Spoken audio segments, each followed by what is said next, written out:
Assalamualaikum warahmatullahi wabarakatuh, teman-teman semua. Perkenalkan, saya akan memaparkan tentang PT Building Industri Teknologi Indonesia. Di sini ada beberapa subbisnis dari PT Building Industri Teknologi Indonesia, salah satunya Gotani. Awal mulai bisnis kita dilatar belakangi dengan adanya objek petani, di mana petani itu adalah pejuang ketahanan pangan yang sampai saat ini belum berdaulat. Masih sangat jauh dari kata sejahtera. Harga komoditas pertanian yang dihasilkan oleh para petani seringkali dalam keadaan kurang menguntungkan. Jika dilihat dari tatanan-tata niaga hasil pertanian, ada beberapa rantai distribusi yang mengakibatkan harga tidak stabil. Harga di tingkatan konsumen jika dilihat secara umum masih cukup rasional atau terjangkau. Aplikasi penjualan online yaitu Gotani adalah sebuah sistem aplikasi penjualan online yang memperpendek jalur distribusi dari petani ke konsumen. Ini dasar dari Gotani itu sendiri. Kemudian berikutnya ini skema untuk PT Building Industri Teknologi Indonesia. PT BIT Indonesia ini nanti akan menaungi beberapa usaha bisnis, yaitu ada Gotani Nasional, ada Gotani Bumdes dan sejenisnya. Kemudian nanti kami akan keluarkan sistem aplikasi retail sederhana, ada juga aplikasi retail komplit dengan akuntansinya, ada aplikasi perusahaan-perusahaan, ada aplikasi instansi ataupun perkantoran, dan pelatihan aplikasi. Nah, di sini PT Building Industri Teknologi Indonesia melihat karena memang saat ini sistem digitalisasi, maka mau tidak mau secara teknologi kita harus bisa mengikuti perubahan dari pola marketing konvensional ke pola marketing digital. Nah, ini untuk skema Gotani, aplikasi penjualan online, boleh dibilang di sini adalah berupa mall digital. Di Gotani ini adalah aplikasi penjualan online yang kami desain, di dalamnya mencakup strategi penjualan terkait dengan toko pertanian. Kemudian ada grosir sembako, ada penjual makanan, ada penjual tanaman, ada pelatihan-pelatihan pertanian dan kemitraan pertanian.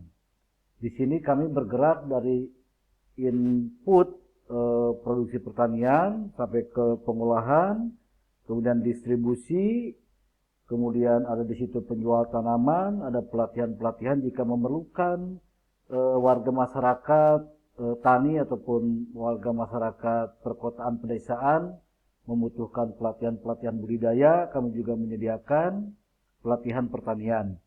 Kemudian kami ada kemitraan pertanian terkait dengan pengadaan dari hasil budidaya yang dibutuhkan oleh para konsumen di sekitar kita semua. Nah, dari rangkaian semua market ini kita kemas dalam suatu aplikasi, yaitu aplikasi penjualan online yang kita namai Gotani. Nah, kita juga di sini coba menumbuhkan ekonomi pedesaan. Ada Gotani yang kemudian dipakai secara lisensi penggunaannya oleh BUMDes, Badan Usaha Milik Desa. Kami berharap di sini Gotani bisa menumbuhkan ekonomi pedesaan, mempermudah masyarakat untuk mengakses kebutuhannya sehingga bisa dengan cepat tercukupi dari kebutuhan rumah tangga. Nah, sama konsepnya ada kemitraan petani untuk mencukupi kebutuhan sayur mayur di sekitar desa tersebut. Ada grosir sembako, ada penjual makanan, penjual tanaman, kemudian bekerja sama dengan Yayasan Satpormas untuk masalah budidaya tanaman dikemas oleh sistem yaitu Gotani. Harapan kami dengan adanya Gotani bekerja sama dengan BUMDes, yaitu sekarang kita coba ke BUMDes Ledug, bisa meningkatkan ekonomi pedesaan. Nah, ini skema untuk alur daripada GoTani yang dikerjasamakan dengan BUMDes Desa Ledug. Satu, pesanan pelanggan mendownload aplikasi lewat Play Store, kemudian masuk ke operator, di operator nanti akan di list pesanan tersebut. Di operator nanti akan masuk ke warehouse untuk disiapkan pesanannya, kemudian nanti langsung dikirim ke konsumen. Kecepatan kualitas dari pengiriman pesanan konsumen sangat kami utamakan.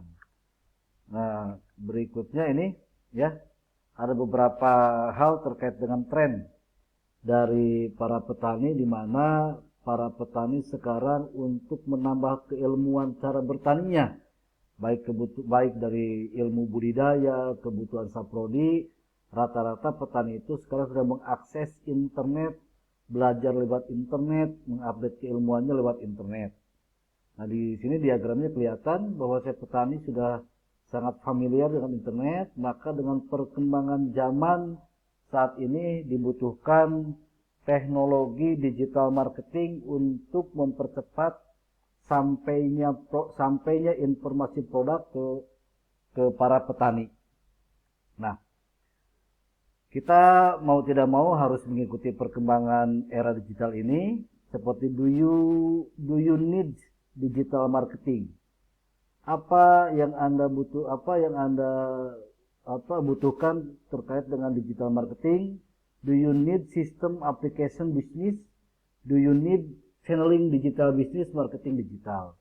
Kita akan coba kupas satu persatu ya untuk do you need digital marketing, di mana digital marketing menjadi salah satu strategi yang paling banyak diterapkan saat ini oleh berbagai macam perusahaan dalam melakukan promosi di era revolusi industri. Ditambah lagi dengan fitur-fitur penunjang di digital marketing sangat menarik untuk para konsumen bisa belajar lebih dekat lagi dengan produk yang dibutuhkan oleh para konsumen dan para petani. Nah, kenapa kemudian butuh digital marketing? Seperti yang saya sampaikan di awal, bahwasanya ada perubahan pola updating pengetahuan para petani yang saat ini terkait dengan budidaya tanaman, kemudian kebutuhan saprodi, akses para petani sekarang lebih kepada menggunakan internet. Nah, di mana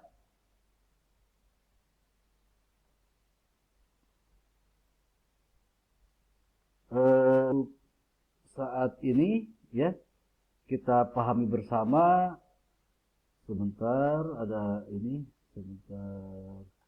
pahami bersama ada perubahan pola dari petani untuk mengakses ataupun mengupdate pengetahuan lewat digital marketing, karena hampir mayoritas sebagian petani sekarang mempunyai handphone Android, mempunyai paket data untuk mengakses ataupun peningkatan sumber daya manusia. Nah, dengan digital marketing ini beberapa benefit yang didapatkan oleh konsumen ataupun petani. Satu, terhubung ke konsumen dengan mudah lewat aplikasi, kemudian mampu melacak perilaku konsumen, di mana dengan adanya perubahan pola updating sumber daya manusia baik budidaya, pengelolaan UPT dan kebutuhan saprodi, di situ nampak jelas ada perilaku positif dari konsumen untuk memperbaiki dari sektor pertaniannya itu sendiri. Memperluas pangsa pasar. Nah, di mana di sini perlu memperluas pangsa pasar dengan digital marketing, ada efisiensi dan efektivitas waktu. Efisiensi di mana dengan pasar online, para pembisnis tidak lagi memikirkan biaya untuk satu tempat, kedua stok, dan berikutnya adalah orang yang menjalankan bisnis itu sendiri. Dengan digital marketing kita bisa mendekatkan produk-produk itu dengan konsumen langsung tanpa harus menambah investasi berupa tempat, gedung, kemudian produk dan lain sebagainya.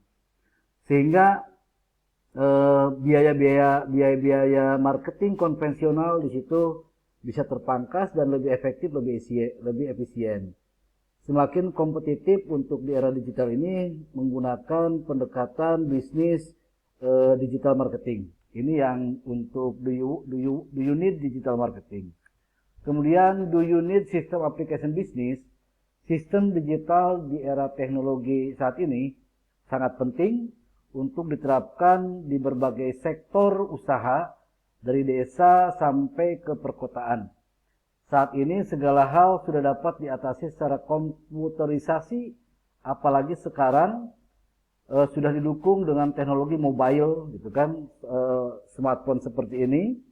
Bahkan banyak bisnis saat ini semakin dimudahkan dengan aplikasi Android, gitu kan, di smartphone. Sistem digital dalam penerapannya mendukung terwujudnya paperless office, di mana yang biasa pelaporan-pelaporan lewat kertas di perkantoran, selain juga di sini menghemat biaya kertas, kemudian sampah juga jadi berkurang dengan digital sistem ini, yang merupakan suatu sistem diciptakan untuk mengelola baik kantor maupun suatu instansi untuk menggunakan kertas seminimal mungkin tadi. Jadi paperless office itu seperti itu. Misalnya dalam sistem bisnis saat ini ada banyak sekali laporan yang harus diurus setiap harinya, dan apabila tidak terstruktur dengan baik dalam penyimpanan maupun dokumentasi, maka akan timbul banyak hal yang dapat menghambat pekerjaan dalam bisnis Anda. Sistem paperless office yang didukung oleh aplikasi bisnis ini, itu kan pembuatan laporan tidak menjadi ribet, dikemas oleh sistem ini untuk lebih mudah diakses masing-masing staf yang bekerja di sebuah perusahaan. Jadi ini lebih efektif, lebih efisien. Secara data juga mudah diakses antar staf. Jadi channeling antar staf itu lebih mudah. Tidak lagi menggunakan kertas sering juga nambah biaya, kemudian penyimpanan juga butuh tempat. Disinilah kelebihan daripada aplikasi bisnis. Oke, untuk kali ini mudah-mudahan video tutorial untuk application bisnis ini bisa bermanfaat untuk para pebisnis yang melakukan bisnisnya sekarang secara konvensional. Sekian dari saya. Assalamualaikum warahmatullahi wabarakatuh.